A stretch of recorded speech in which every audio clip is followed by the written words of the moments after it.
तुम्हारा अन्नदाता, पग पग पर है संग तुम्हारे अन्नदाता। लहू किसानों का बन के पसीना सींचता है धरती का सीना। मेहनत का तेरी हक दिलवाने, नई तकनीक नई खोज बताने। पशुधन को गुणवान बनाना, पौध सुरक्षा को सिखलाना, खेती के सब गुर समझाने, भारत का सरताज बनाने। आठों पहर है संग तुम्हारे अन्नदाता, अन्नदाता। नमस्कार, मैं हूं आपके साथ विभा उपाध्याय और आप सभी दर्शकों का अन्नदाता कार्यक्रम में स्वागत करती हूं। हमारे देश का किसान जन का पोषक है, वो श्रम का देवता है, अन्नदाता है। उसमें ही भारत की आत्मा निवास करती है और ऐसे ही किसानों की प्रगति के लिए हम खेती बाड़ी से जुड़ी हुई बहुत सी नई लाभकारी जानकारियां हर रोज सुबह लेकर आते हैं। तो चलिए कार्यक्रम शुरू करने से पहले देखते हैं क्या है आज के अन्नदाता में। देरी से बोनी की गई गेहूं की फसल में जरूरी कार्य।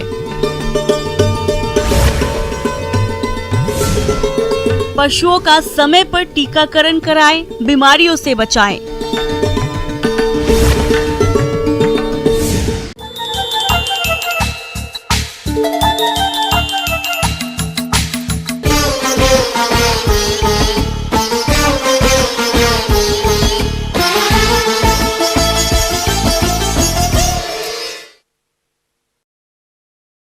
प्रदेश के जिन किसानों ने सब्जी वाली मटर की तुड़ाई के बाद गेहूं की देरी से बुवाई की है, उनकी फसल अभी बढ़वार की अवस्था पर है और फसल की सही तरीके से बढ़वार होती रहे, इसके लिए फसल में समसामयिक कार्य सही समय पर करते हुए फसल सुरक्षा करना जरूरी होता है। तो इन सभी कार्यों को आप किस प्रकार से करें, इस बारे में जानकारी दे रहे हैं कृषि वैज्ञानिक डॉक्टर धनंजय कंठल।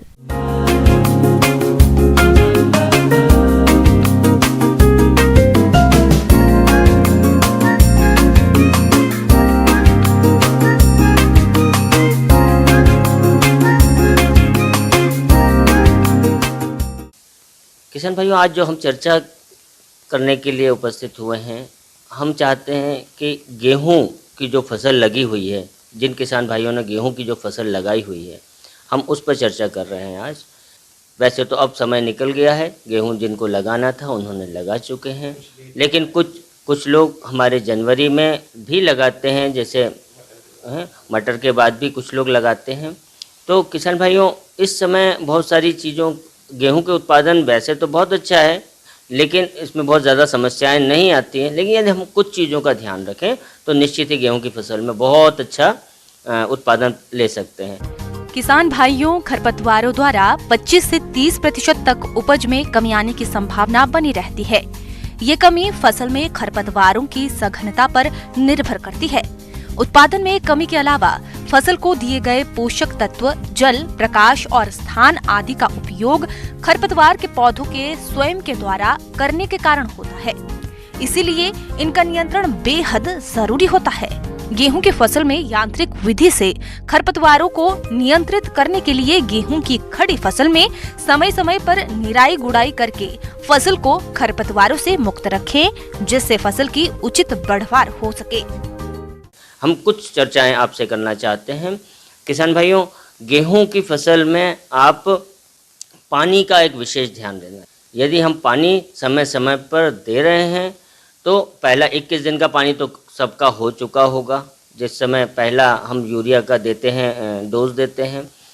किसान भाइयों, यदि पानी की हम बात करें तो पानी का यदि हम पूरे वानस्पतिक वृद्धि काल में यदि हम पानी की व्यवस्था हमारी नहीं है, कोई बात नहीं, लेकिन यदि दाना भरने की अवस्था में हमने यदि पानी का सही मैनेजमेंट कर लिया, सही हमने मैनेजमेंट किया है, तो आप निश्चित ही मानकर चलें कि आपका जो बीज उत्पादन कार्यक्रम है, जो फसल उत्पादन कार्यक्रम है, उसमें आप उपज में कम से कम 10 से लेकर 15% तक वृद्धि देख सकेंगे। किसान भाइयों, जैसे ही यदि बाली निकलना शुरू होती है, कई किसान भाइयों के यहाँ बाली निकलना शुरू हो रही होगी, यदि किसान भाई बाली निकलना यदि शुरू हो रही है, तो उस समय आप 19-19-19 का एक स्प्रे यदि आप करते हैं तो 1 किलो प्रति एकड़ के हिसाब से, तो आप निश्चित ही आप देखेंगे कि बालियां जो है हष्ट पुष्ट और अच्छी निकलेंगी, उसमें दाने अच्छे भरने की संभावना रहेगी। किसान भाइयों, गेहूं की फसल को माहू कीट द्वारा अधिक नुकसान पहुंचाया जाता है, जिसकी वजह से फसल के उत्पादन में भारी कमी आती है और किसानों को आर्थिक नुकसान झेलना पड़ता है।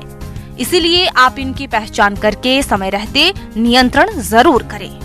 दूसरी एक और बात मैं करूँगा कि जिन किसान भाइयों के यहाँ जड़ माहू की समस्या आ गई है या आती है, तो वहाँ पर आप कोशिश करें 1 लीटर क्लोरोपाइरीफास का प्रति एकड़ के हिसाब से आप उसका अपने पानी के साथ या तो वो चलवा दें या स्प्रे कर दें, या फिर आप उसको रेत में मिलाकर उसकी डस्टिंग कर दें, उसके बाद पानी लगा दें।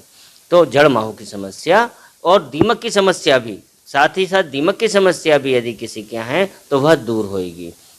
किसान भाइयों, गेहूं की फसल का सबसे घातक रोग है कंटवा। इसके प्रकोप से फसल के उत्पादन में भारी कमी देखी जाती है। इसीलिए किसानों को इस रोग की पहचान करके समय रहते नियंत्रण जरूर करना चाहिए, तभी उनको गेहूं की फसल से अधिक उत्पादन मिल पाएगा। और यदि हम बात करें हमारे बीजों में, वैसे तो आजकल देखने को हमारे क्षेत्र में, मध्य प्रदेश के क्षेत्र में कंडवा की समस्या कम है, स्मट रोग बहुत कम आ गया है, लेकिन कई किसान भाइयों के यहाँ जिनका पुराना बीज चल रहा है, वहाँ पर कंडवा की समस्या देखने को मिलती है। यदि ऐसा है तो वो सबसे पहले आप उसकी बाली को तोड़कर वहाँ अपने खेत से दूर कर दें, जला दें उसको, या कहीं बहुत गाड़ दें, तो जिससे हम कंडवा रोग को संभाल सकते हैं। दूसरा, यदि कंडवा रोग के आपके पुराना बीज है और रखा हुआ है अगले वर्ष की, क्योंकि अब तो ये हो चुका है, अब अगले वर्ष की यदि हम बात कर लें तो आपको वह ऐसे बीजों को लिए सबसे पहले आपको बीजोपचार करना अति आवश्यक है। विटावैक्स पावर है, विटावैक्स पाउडर है, वो उससे आप बीजोपचार करें, जिससे ये कंडवा रोग की समस्या काफ़ी हद तक कम हो जाती है। किसान भाइयों, अभी तक आपने खेती से जुड़ी हुई कुछ उपयोगी जानकारियां देखी। अब लेते हैं एक छोटा सा ब्रेक, जल्द लौटेंगे और कार्यक्रम में आगे भी है खेती बाड़ी से जुड़ी हुई महत्वपूर्ण जानकारियां, तो बने रहिए हमारे साथ।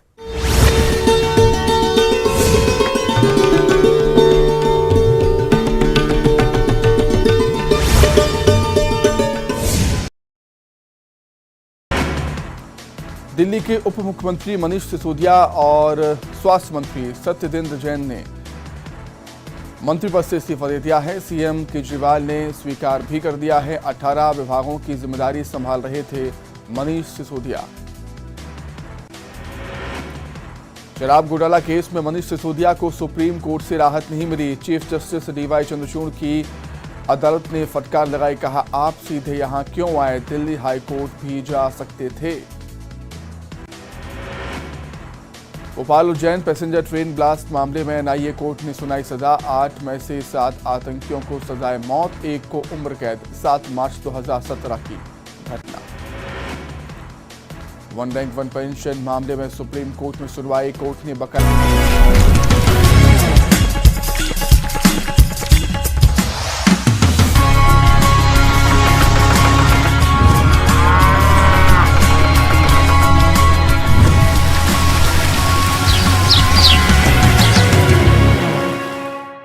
ब्रेक के बाद एक बार सभी दर्शकों का एक बार फिर से अन्नदाता में स्वागत है। चलिए रुक करते हैं अगले। किसान भाइयों, जैसे ही मौसम में बदलाव होता है, इसका सीधा असर पशुओं के स्वास्थ्य पर भी होता है।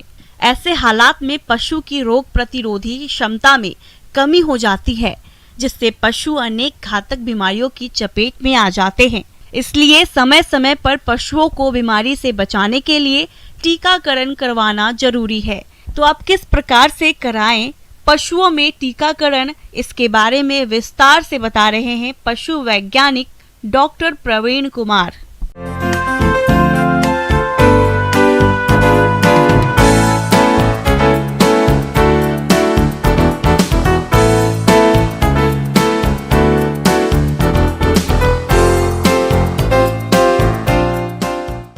नमस्कार किसान भाइयों, आज हम टीकाकरण, पशुओं में टीकाकरण के बारे में बात करेंगे। एक अभी समय जो है ये बदलता जा रहा है, सब ठंड से अब गर्मियों के तरफ हम लोग बढ़ रहे हैं। इस समय जो तापमान है वो धीरे धीरे बढ़ रहा है और एक नमी आने की संभावना है। अगर एक बारिश हो जाती है तो नमी आ जाती है। तो इस मौसम में फरवरी मार्च में के बाद एक उपयुक्त समय हो जाता है, उपयुक्त माहौल बन जाता है कीटाणु विषाणुओं को बढ़ने का। सभी को एक टीकाकरण के बारे में कराने की आवश्यकता होती है। संक्रमण से होने वाले रोग कई बार प्राण घातक भी होते हैं, इसलिए सही समय पर टीकाकरण ही इसका सही बचाव है। एक पशु से दूसरे पशु में लगने वाली इन बीमारियों को आने से रोकने के लिए कई राज्यों में पशुपालन विभाग द्वारा भी समय समय पर टीकाकरण अभियान भी चलाया जाता है। टीकाकरण से अनेक बीमारियों की समय पर रोकथाम की जा सकती है। किसान भाई जो पशुओं पर आधारित हैं, उसमें बकरियां उनके लिए सबसे इम्पोर्टेंट हो जाती हैं। बहुत अच्छा उपयुक्त प्रदेश है जिसमें जंगल हैं और पहाड़ हैं, वहाँ पर बकरियां आराम से पलती हैं। तो उसमें एक वायरल डिजीज़ होता है PPR, उससे बच जाने से किसान भाइयों को अपने आर्थिक उन्नति हो सकती है। तो PPR जो एक वायरल डिजीज़ है उसका उपचार नहीं हो पाता है, लेकिन उसका हम लोग बचाव कर सकते हैं। बचाव के लिए टीकाकरण करते हैं और उसमें हम लोग 50 का एक भायल आता है या 100 का भायल आता है। किसान भाई जिनके पास अपने पास 10-15 हैं या बड़े किसान हैं जिनके पास 100 से ऊपर हैं तो वो अपना कर सकते हैं, लेकिन जिनके पास 10-15 हैं तो वो 4-5 लोगों के साथ मिलकर एक इसका टीकाकरण कर सकते हैं। इनका टीकाकरण करना आवश्यक होता है। उसका टीका 1 ml डोज है, एक उसका मांस में सुई दे देना चाहिए, जो पशु चिकित्सक से सलाह करके उनसे परामर्श करके हम लोग दे सकते हैं। खुरहा चपका जो है गौवंशीय में बहुत ज़्यादा फैलता है और वो उससे इकोनॉमिकल लॉस पूरे वर्ल्ड में सबसे अधिक इकोनॉमिकल लॉस हो रहा है, क्योंकि उससे जो प्रोडक्शन होता है वो कम हो जाता है और फिर जब वो खुरहा चपका रोग ठीक भी हो जाता है तो जितना प्रोडक्शन हो रहा है उतना कभी नहीं पहुंच पाता है। तो हमको खुरहा चपका का टीकाकरण बकरियों में भी करना चाहिए और गाय भैंस जो गौवंशीय हैं जो उसमें खुर के जिसमें होते हैं उनमें भी करनी चाहिए। और अगर कोई पशुपालक पिगरी को, सुअर को भी रखे हुए हैं तो उसमें भी खुरहा चपका का टीकाकरण करना चाहिए। लेकिन जो खुरहा चपका है वो उसमें 6 महीना का ही रोग से लड़ने की क्षमता उस पशु में आती है। तो खुरहा चपका का हम लोग टीकाकरण साल में 2 बार कराते हैं, एक समय जब मार्च-अप्रैल में और एक है अक्टूबर-नवंबर में।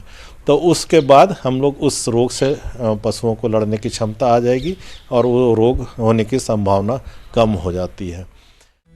लगड़ी बुखार रोग यह मुख्यतः गाय भैंसों में पाया जाने वाला जीवाणु जनित रोग है, जिसमें भारी भरकम शरीर वाले पशु के कंधे या पुट्ठे की मांसपेशियों में गैस भरी सूजन होती है, जिसके कारण पशु लंगड़ाने लगते हैं। सूजन वाली जगह को दबाने पर चरचराहट की आवाज आती है, तेज बुखार आता है। रोग का विशिष्ट कारण क्लोस्ट्रीडियम सेवियाई नामक जीवाणु है। लगड़ी बुखार सामान्यतः कम आयु के पशुओं का रोग है।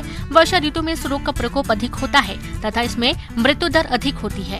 इस रोग से बचाव के लिए साल में एक बार बरसात से पहले छोटे व बड़े पशुओं को चमड़े के नीचे टीका अवश्य लगवाना चाहिए। तीसरा जो बीमारी है जिससे मृत्यु दर अधिक होती है गलघोटू बीमारी है। गलघोटू बीमारी होने की संभावना अभी जैसे मौसम बदल रहा है, समय बदल रहा है, तापमान बढ़ रहा है, नमी आएगी तो उस समय होने की संभावना रहती है। गाय जो गौवंशीय हैं वो जाते हैं चरने के लिए, शाम को आते हैं तो गला फूला हुआ मिलता है और नाक से घों घों की आवाज़, जब गला फूल जाता है तो घों घों की आवाज़ आती है और थोड़ा सा पानी भी आने लगता है, खाना पीना छोड़ देता है। और उसके बाद सुबह तक में अगर उस समय उसका उपचार नहीं किए तो 12 से 24 घंटे में उस पशु की मृत्यु हो जाती है। तो गलघोटू का भी जैसा मैं बताया कि वो उपचार करने का समय आपको उतना नहीं दे पाता है, इसलिए इसका उपचार है। अगर सही समय पर पहुंच जाएंगे तो उपचार है, लेकिन तो इसके लिए बचाव के लिए हम लोग टीकाकरण करते हैं। तो गलघोटू का टीका जो है ये अभी हम लोग होली के समय में आसपास में इसको करना चाहिए। इम्यूनिटी आने के बाद हम लोग उसमें रोग से लड़ने की क्षमता आ जाती है और ये 1 साल तक चलती है। रेबीज एक विषाणु जनित रोग है। यह रोग कुत्ता के काटने से स्वस्थ पशु के शरीर में प्रवेश करता है। रोग के लक्षण, पशु जोर जोर से रंभाने लगते हैं। पशु अपने सिर को किसी पेड़ अथवा दीवार पर मारता रहता है। पानी पीने से डरने लगता है। रोगग्रस्त पशु दुबला हो जाता है। पशुओं में इस बीमारी से बचाव के लिए साल में 1 बार एंटी रेबीज का टीका लगवाएं। लेकिन एक चीज ध्यान देना है, टीकाकरण करने से पहले कृमिनाशक दवाइयाँ जरूर दे दीजिए। 1 हफ्ता पहले कृमिनाशक दवाई दे दीजिए और उसके बाद 1 हफ्ता के बाद में टीकाकरण कर लीजिए। रोग से लड़ने की क्षमता पशुओं में आ जाएगी। आगे और भी है खेती बाड़ी से जुड़ी हुई बहुत सी रोचक जानकारियां, पर यहां रुकेंगे एक छोटे से ब्रेक के लिए। जल्द हाजिर होते हैं।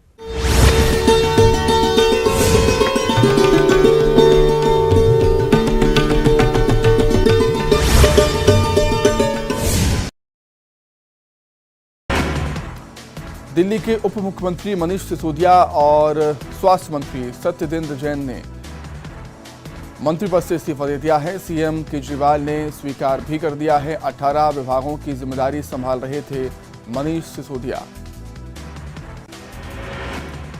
शराब घोटाला केस में मनीष सिसोदिया को सुप्रीम कोर्ट से राहत नहीं मिली। चीफ जस्टिस डीवाई चंद्रचूड़ की अदालत ने फटकार लगाई, कहा आप सीधे यहां क्यों आए, दिल्ली हाई कोर्ट भी जा सकते थे। Bhopal Ujjain passenger train blast मामले में एनआईए कोर्ट ने सुनाई सजा। 8 में से 7 आतंकियों को सजाए मौत, 1 को उम्र कैद। 7 मार्च 2017 की घटना। वन रैंक वन पेंशन मामले में सुप्रीम कोर्ट में सुनवाई। कोर्ट ने बकाया पेंशन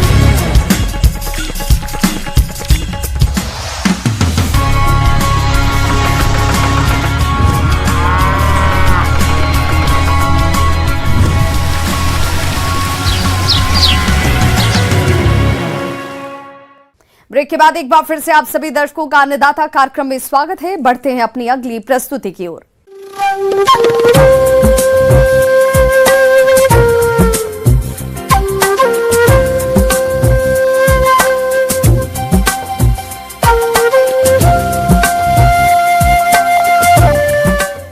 मौसम के अनुसार प्रबंधनों पर ही टिकी है आपकी खेतीबाड़ी और इसलिए मौसम पूर्वानुमान और उस पर आधारित साप्ताहिक कृषि सलाह इस प्रकार है।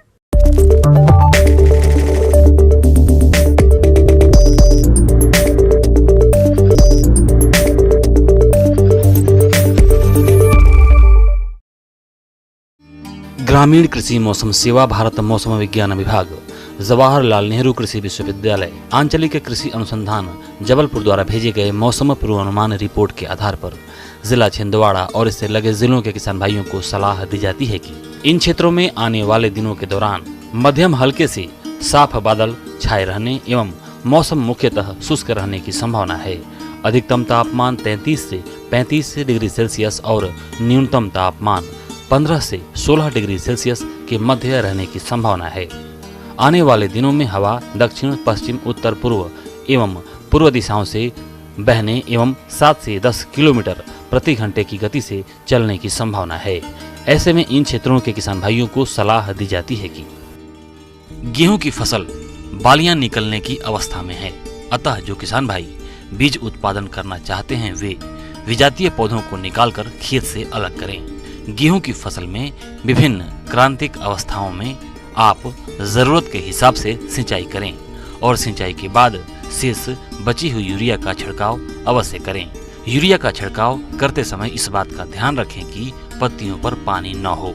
गेहूं की खड़ी फसल में दीमक कीट के नियंत्रण के लिए कीटनाशक दवा क्लोरोपाइरीफास 20 सीसी 1000 मिलीलीटर को 8 से 10 किलोग्राम बालू में मिलाकर प्रति एकड़ खेत में छिड़काव करें। किसान भाई आप अपनी गेहूं की फसल में चूहों की रोकथाम के लिए जिंक फॉस्फाइड दवा को कोई भी खाद्य पदार्थ में अच्छी तरह से मिला लें और इसे आप खेतों में जहां पर चूहे आते हों वहां डाल दें और 3 से 4 दिनों तक पानी न दें। विष युक्त दवा खाकर चूहों को प्यास लगती है।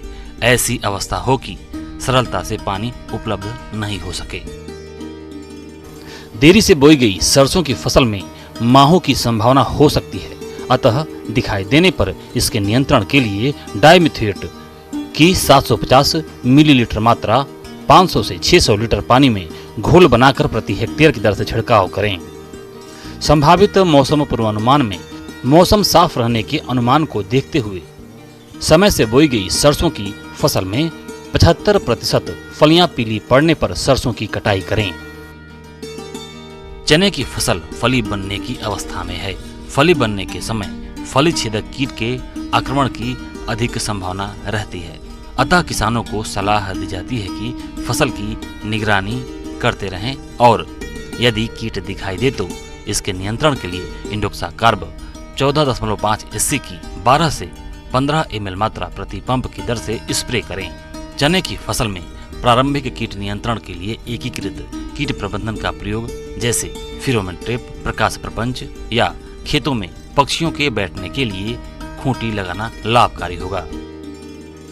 मौसम को ध्यान में रखते हुए किसान भाइयों को सलाह दी जाती है कि कद्दू वर्गीय सब्जियों जैसे लौकी, टिंडा, तुरई, सीताफल, ककड़ी, करेला, तरबूज, खरबूज आदि की बुआई करें। बुआई से पहले बीजों को कैप्टान या थीरम 2 ग्राम प्रति किलोग्राम बीज की दर से उपचारित करें। बुआई से पहले 10 से 12 टन प्रति एकड़ की दर से सड़ी हुई गोबर की खाद खेतों में जुताई के समय उपयोग करें। बोने से पहले कद्दू वर्गीय सब्जियों के बीजों को रात भर के लिए पानी में भिगो देना चाहिए और बुआई के बाद आवश्यकता अनुसार सिंचाई कर देनी चाहिए। यदि खेत में दूसरी फसल है तो किसानों को पॉलीथीन में कद्दू वर्गीय सब्जियों की फसल बोने की सलाह दी जाती है। आम के वृक्षों में बौर आ चुका है तथा फल बनना प्रारंभ हो रहा है। इस अवस्था में भभूतिया रोग लगने की संभावना बढ़ जाती है, अतः किसान भाइयों को सलाह दी जाती है कि किसान भाई इसकी सतत निगरानी करते रहें और भभूतिया रोग के लक्षण दिखाई देने पर सल्फेक्स नामक दवा 3 ग्राम प्रति लीटर पानी की दर से घोल बनाकर छिड़काव करें। आम की बाग में सिंचाई करना बंद करें। आम के बाग में मिलीबग कीट को नियंत्रित करने के लिए ग्रीस स्ट्रिप्ट का उपयोग करें और फॉलिडॉल 250 ग्राम प्रति पेड़ की दर से मिट्टी में उपयोग करें। दलहनी चारा फसलों जैसे बरसीम, लूसर्न आदि को सूखे चारे के साथ मिलाकर कुट्टी काटकर खिलाएं। पशुओं को पौष्टिक हरा चारा खिलाने के लिए उसे फूल आने से पहले ही कटाई कर लें। दुधारू पशुओं को संतुलित आहार दें।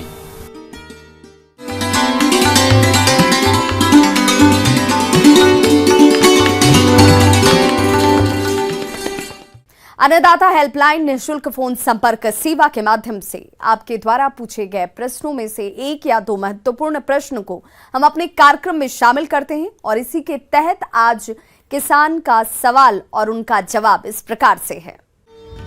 अन्नदाता निःशुल्क फोन संपर्क सेवा के माध्यम से पूछे गए प्रश्नों में से आज हमने जिस प्रश्न को कार्यक्रम में शामिल किया है उसे पूछा है ग्राम देवरा, जिला छतरपुर के कृषक अमर कुमार ने।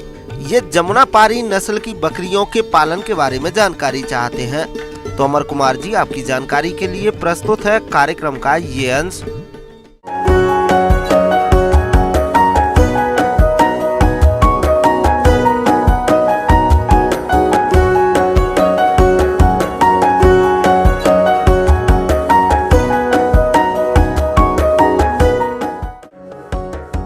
बकरी पालन किसानों को कम लागत में ज्यादा मुनाफा देने वाला व्यवसाय होता है, इसीलिए इसे गरीबों की गाय भी कहा जाता है। इस व्यवसाय को शुरू करने के लिए अधिक धन और श्रम की आवश्यकता नहीं होती है और इनका पालन किसान छोटे स्तर से लेकर बड़े स्तर तक आसानी से कर सकते हैं। हमारे देश में बकरियों की लगभग 20 से अधिक नस्लें पाई जाती हैं, जिनमें जमुना पारी, ब्लैक बंगाल, सिरोही, तोतापरी, बीटल, बर्बरी और उस्मानाबादी नस्लें प्रमुख हैं। किसान भाइयों, आज हम बात करने जा रहे हैं बकरी की जमुना पारी नस्ल की। इस नस्ल का उत्पत्ति स्थान उत्तर प्रदेश का इटावा जिला है, लेकिन ये बकरी राजस्थान, पंजाब, हरियाणा, उत्तर प्रदेश, बिहार, मध्य प्रदेश और अन्य राज्यों में भी पाली जाती है। इस नस्ल की बकरी के पालन से किसानों को अच्छा मुनाफा मिलता है, क्योंकि ये नस्ल ज्यादा दूध और मांस देने के लिए जानी जाती है। जमुनापारी बकरी सफेद, काले, पीले, भूरे या फिर विभिन्न मिश्रित रंगों की होती है। इन बकरियों के पीछे के बाल लंबे और सींग छोटे, नुकीले होते हैं। कान लंबे और बड़े मुड़े हुए होते हैं। इसके अलावा इस नस्ल की बकरियां अन्य नस्लों की तुलना में ऊंची और लंबी होती है। इस नस्ल की एक वयस्क बकरी का वजन 50 किलोग्राम से 80 किलोग्राम के बीच होता है। ये बकरियां ब्याने पर 1 से 2 बच्चे देती हैं और जहां तक दूध उत्पादन की बात है तो इस नस्ल की बकरी 2 से 3 लीटर तक प्रतिदिन दूध देती है, जो स्वादिष्ट और सेहतदायक होता है। किसान भाइयों, जमुनापारी नस्ल के बकरे 1 से 2 साल में मांस देने के लिए तैयार हो जाते हैं। आपको बता दें कि इन बकरियों की मांग बाजार में बहुत है। जमुनापारी बकरी की कीमत 15 से 20 हजार रुपए तक होती है। हालांकि बकरी की कीमत उसके स्वास्थ्य और वजन पर भी निर्भर करती है। बाजार में 40 से 50 किलोग्राम बकरे की कीमत 25 से 30 हजार रुपए तक भी होती है। तो इन सभी खूबियों को देखते हुए यदि आप जमुनापारी बकरी का पालन करना चाहते हैं तो आप इस नस्ल की बकरी का पालन करके अच्छा खासा मुनाफा कमा सकते हैं।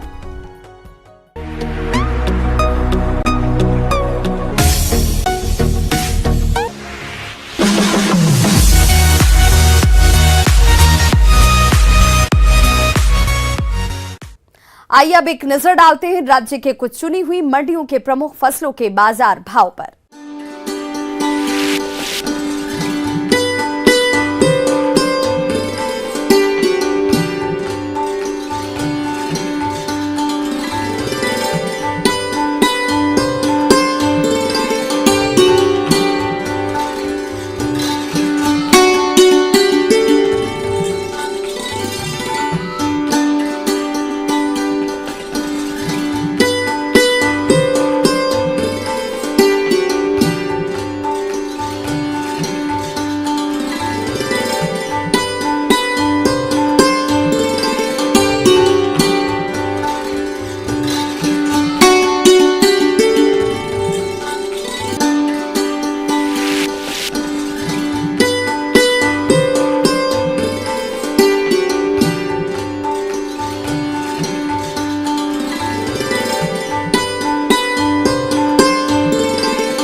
किसान भाइयों, अन्नदाता आपकी सेवा के लिए संकल्परत है। कृषि संबंधित समस्या और सुझावों के लिए आप हमें इस पते पर संपर्क कर सकते हैं।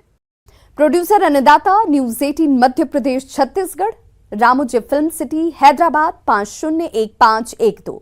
साथ ही आप हमें ईमेल भी कर सकते हैं। हमारा ईमेल एड्रेस है p18annadatamp@nw18.com। इसके अतिरिक्त आप हमें निःशुल्क हेल्पलाइन नंबर 180088922163 पर सोमवार से शनिवार सुबह 10 बजे से शाम 4 बजे के बीच संपर्क भी कर सकते हैं। किसान भाइयों, अब समय हो रहा है आपसे विदा लेने का, तो हमारी अन्नदाता टीम को दीजिए इजाजत। कल फिर से होगी आपसे मुलाकात कृषि संबंधित कुछ और महत्वपूर्ण जानकारियों के साथ। नमस्कार।